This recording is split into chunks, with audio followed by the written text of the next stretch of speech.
Bien-aimés dans le Seigneur, peuple de Dieu, dans le monde entier, yomoto zupe manabomoi, yomoto chikola muka, yona po bongami, yona zo bongisa ba document zo bongisa nyoso po kene mosala, nalingi kaka na nzela mosala, to na kati ya motuka to na kati esiko vandi, olanda biso na exhortation yo ya tongo. Po esunga bokena yo moto landaka biso na Africa Mobimba TV na YouTube. Yana lingi toloka exhortation oyo tolanda yango boyoka yango pe ko pambola biska zo kende. Mena nyoso to avant to banda na lingi to sambela nzambe. Nzambe apesinga na l'être le mouvement. Parce que so makasi ya keno luka ko beta kayu de to lobaka. Ya keno ko luka quelque part na lingi to sambela nzambe. Ce n'est pas que ça makasi na bisote. Eza yonde mo to permettre maman zolandanga, frère zolandanga, sœur pasteur zolandanga azwa pe maoyo po ya kobima okeno luka eloko moko na nzela po na tozwa lipamboli yango naza kosenga otambola na bango nazo senga na moment pe exhortation ba bana kolanda biso pe bazala ba bénéficiant na kombo na Yesu. Amen. Lelo na ngitolo balika moko très important, une chose très importante bo message na biso na YouTube. Ba numéro na biso za ba nation na bozomona yango eza koleka na bande passante na ainsi ba biti na bino ko benga biso nzambe apambola bino. Le autre to bela likamoko to yebi pe to yokaka na Jean chapitre 11 pour les exhortations tongo te ba bien o eza exhortation eza prédication te autozilon ba minute belé eza exhortation pour esunga yo otambola na pensée moko du jour et fortifier pe yo ndenge tozolinga tolia ozolingo meleloko eza pas important ozo apelo komo wa molimo po esunga yo. Tozana Jean chapitre 11 kunezali histoire ya Jésus, Lazare, Marthe pe Marie. Ndena yo kaka ke bato alobi ke Marthe Jésus Lazare ndo linga Yesu makasi te eza liboto yo balingaki Yesu bango nyonso. Bible bina biso Yesu azalaki na libanda ya Betani. Et comme être va passer nouvelle Lazare a koufi. Yesu azali sabaye koli na okende ko la musaye. Na soki no ko réveiller. Jésus déjà ndako mona que Lazare wana ko la muka. Na lingola ndanga très bien. Mais eloko lekeli batu banda Yesu azwa nouvelle a retarda na eko kende ko assister na obsèque ya Lazare. A retarda yango, il y avait des raisons de redévelopper na tongo lelo. Raison za kinine. Jésus ne voulait pas aller ressusciter un mort. Jésus attendait qu'un mort devienne un cadavre. Devienne un cadavre qui devient en décomposition. Jésus n'attendait pas Lazare, mais étant na kufeli nanu. Pour muta kufi ko simbaye. Muta kufi okokipe ko bujaka ya tazo ninganate. Mais chose grave, Jésus attendait que Lazare devienne un cadavre. Un cadavre a commis déjà décomposé. Oko simbeli société, oko salelo comme côté. Et voilà, la Bible dit Jésus quand a kotika na kati ya ville. Le sœur de Lazare sont partis vite pour recouter la naïe. Mais Jésus, si tu étais ici, notre frère ne serait pas mort. À ton absence, notre frère est parti. Jésus répondait au sœur de Lazare, je suis la résurrection et la vie. Peu importe mon absence, peu importe quoi, mais nga naza résurrection. Oui, nous savons que Nathan Wasuka oko ressuscité. Non, je parle du temps présent. Je suis la résurrection. La Bible dit Jésus a ce qui était en discuter mingité. A tuni bango botie Lazare wapi. Ah mon Dieu. Où l'avez-vous mis? To tcheki déjà pour na cimetière, na sépulcre pardon. Jésus yo na zomi na bango ti na sépulcre. Tant bakomi ba Yesu, ne sais-tu pas qu'il sent déjà Ah, l'étape où il y a Luka, et cette étape, il y a décomposition. Et cette étape, Lazare comme un cadavre. Déjà solo, maintenant l'état est comme un état impossible auprès des hommes, mais possible auprès de Dieu. Impossible auprès des hommes, mais possible auprès de moi. La Bible dit, Jésus-Christ s'approcha auprès des sépulcres. Dès qu'il s'approcha, a ordonné à Bibolongola, Libanga. Tant va Longoli Libanga. Alors Lazare sort. Bien-aimé dans le Seigneur, qu'est-ce que Dieu voulait nous dire dans ce passage? Et ça, la étape nous suit à vie. Ils ont compris des tépoins, ils ont secours dans la tête. Ils ont dit qu'ils ont répondu à nous. Nous avons sous clarté. Et ça va tant encore la zone Lukaaya, mais ça va tant en athée. Nous avons Luka état na comment état moko ya décomposition. Tant que comme il état de décomposition. Pasteur, ton ministère est abandonné. Le partenaire abandonne toute la tôle. Ba lâcher. Bato mondo mona ke ba soutenir ministère, ba tiki. Ba sundoli.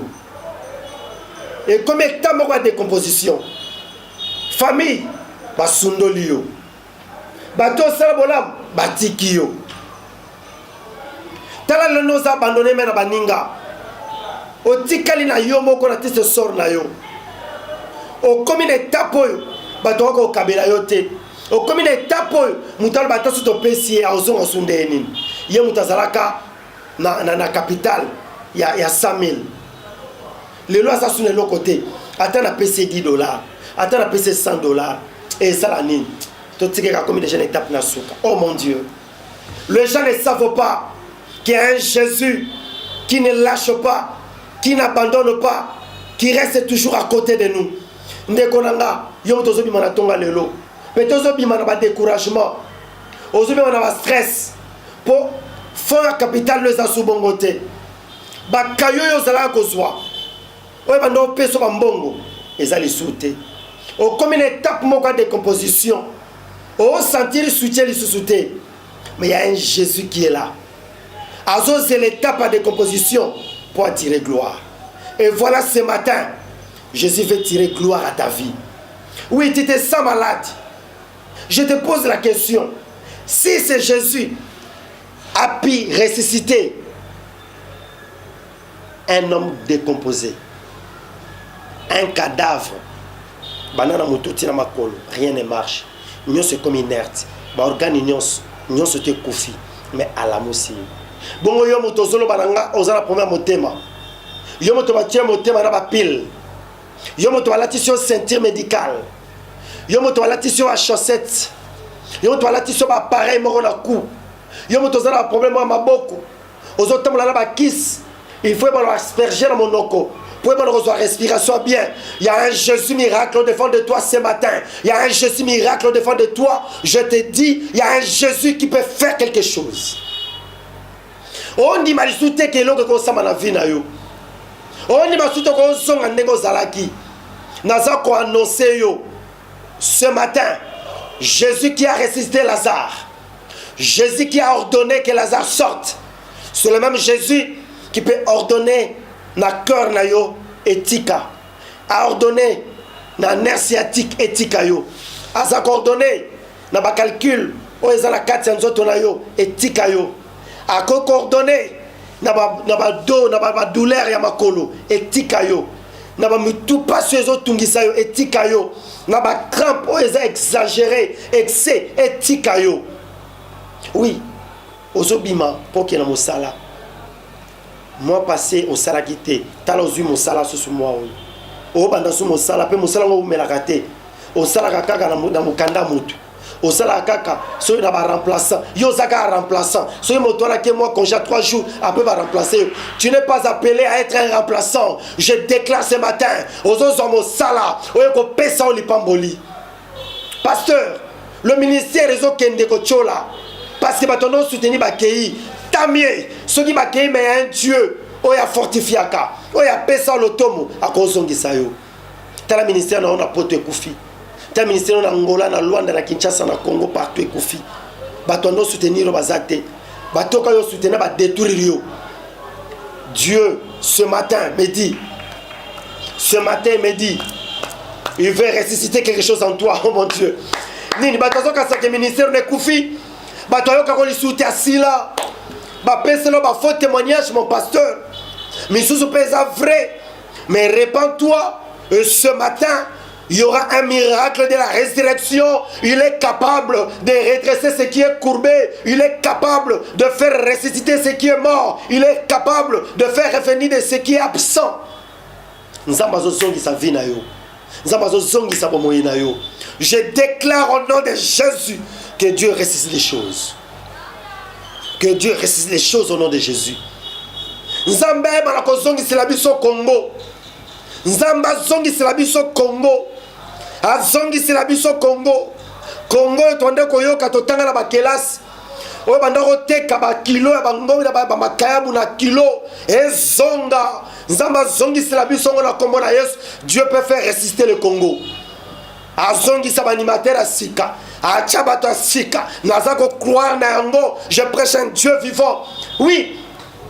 Les gens peuvent dire Congo est comme une étape. Congo la bise au Koufa. Oui. Israël Nzamba permettre Congo comme un étape. Congo comme un cadavre. Et bien dans le solo. Talozo banga même koya na Congo. Talozo banga même koya ko investir na Congo pour le Congo lumba solo. Mais j'ai dit il y a un Dieu. Ce qui a tchabi sont congolais et il n'est pas détruire bisoté. Ils nous ont pas mis au Congo pour nous assassiner. Mais c'est Dieu capable de ressusciter ce Congo, de les donner encore une autre image avec des nouveaux dirigeants. Je déclare cela au nom de Jésus. Étant prophète, je prêche et je parle aussi de mon pays. Bien-aimé dans le Seigneur, je me tozo landa biso ozobi manatonga lelo. Tanda ozobi mela. Obi manase amalili. Oui, ezamo mesano. Mais la lingi rendement na yo, et on pense à la paix monene. Peut-être que na rendez-vous moko, ba bengi sakio la justice. Ba bengi sakio quelque part. Na lingi ozobi malelo. Ce que Simba qui était année passée, ce que Simba qui était mois passé, bazo pimela o mikanda, baninga bazo mikanda ozo zoate, nabi okozwa ngona comme on a Yesu, yo pozo mikanda, ozo mona rien qui se fait. Il y a un Dieu qui va rester des choses. C'est un Dieu qui a redonné encore la joie dans la famille de Lazare. Il est arrivé devant la tombe de Lazare, lui Lazare bima. Bien-aimé dans le Seigneur, moé abimi. Na ba principe to yebi to longwaka ville to kendaka nde to longwaka pe cité to kendane na cimetière ko déposer moto à Koufi. Mais ce jour-là, le système a changé.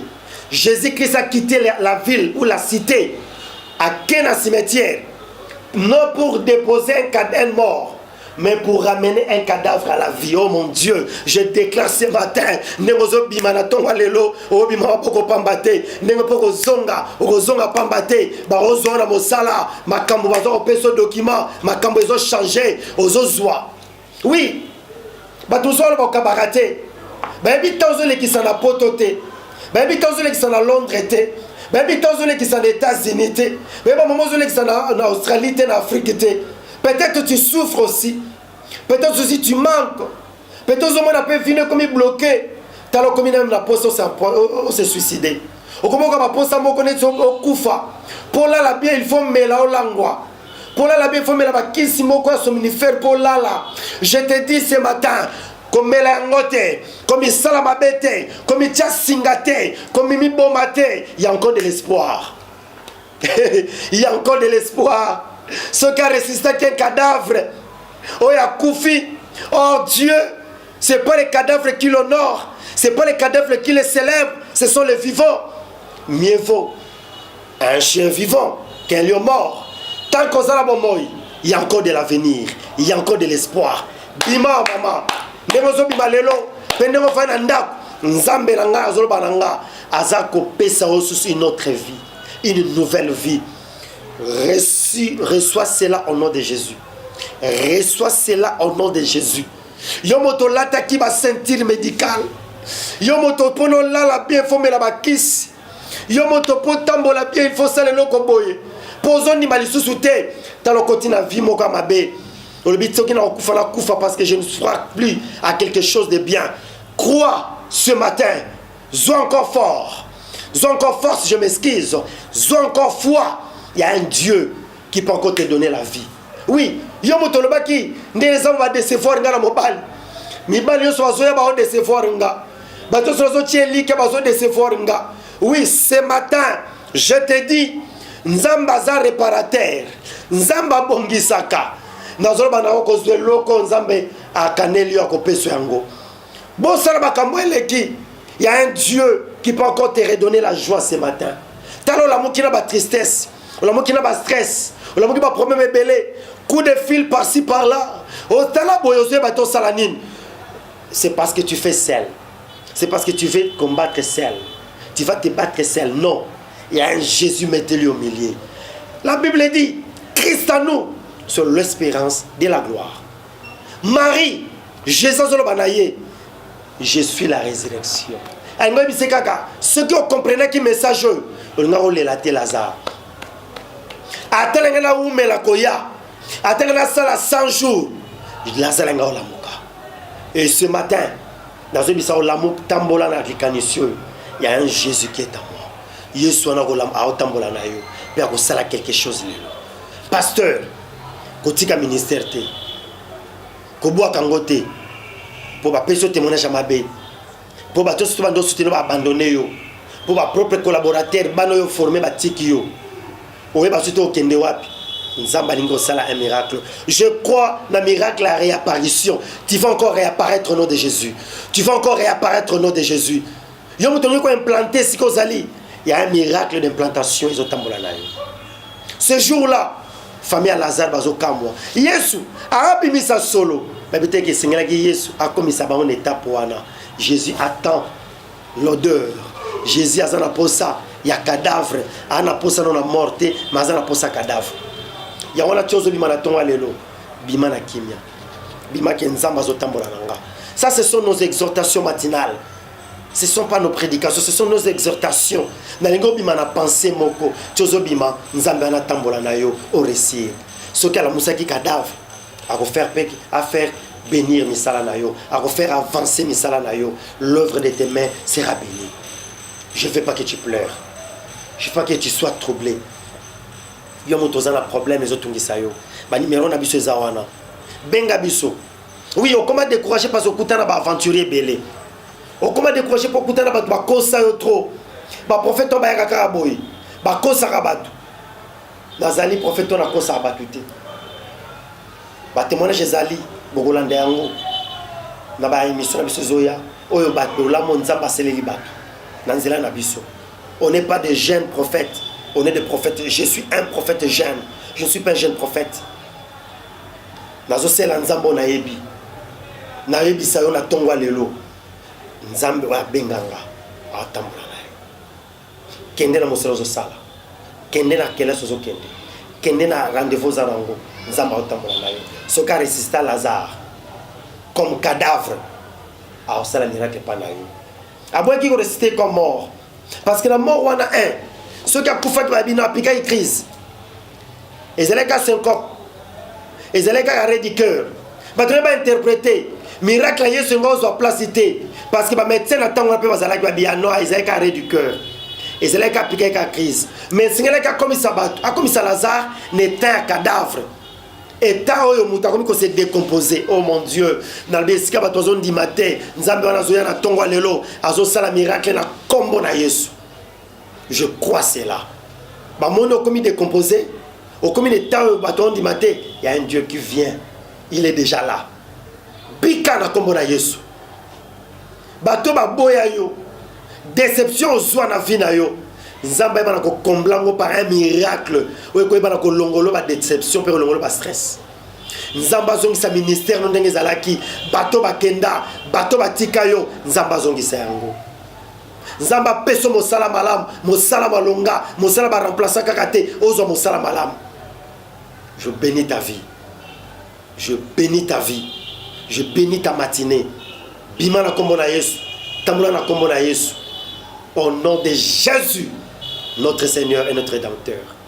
Il y a un abina ko pambola yo pasteur Alain Titi Chilenge et si ko zali na madame pasteur Getty bo pambola ma papa Clotaire tiozo bima na tongwa lelo pambola ma fille Christiane pambola me si ko zali mon fils Timothée pambola ma maman Magouze esika ozali bopambolama. Tous mes amis aux États-Unis bopambolama. Na pamboli docteur Malachi na Angola bopambolama basala nzambe. Je vous bénis tous. Esika mozali nzambe abengi ngai na Congo bopambolama. Yango na yo moto landi biso. Tozolanda biso tosengi na ba numéro eza wana. Ba numéro na biso ba compte Facebook na biso pezali. Benga, on va prier pour toi. On va s'entretenir. Ozana promesse otungiso ko partager na batute. Nzamba leki na nzela mosali na ye. Apambola ka mutu na nzela mutu. Afin que toi ba kosunga yo. Ndako nezwa kimia. Libala ne komi déjà ko kabwana. Bo komi déjà ko kabwana. Bo kabwana déjà ba chambre. Bo kabwana déjà makambo. Komi na tabo kabwana. Nenge zonga. Komi bo matero misala mabete. Benga prophète bomu crash. Apambola yo. Je vous bénis tous par le nom de Jésus. Prochain numéro. La matinale Nabiso, mes collègues, que Dieu vous bénisse.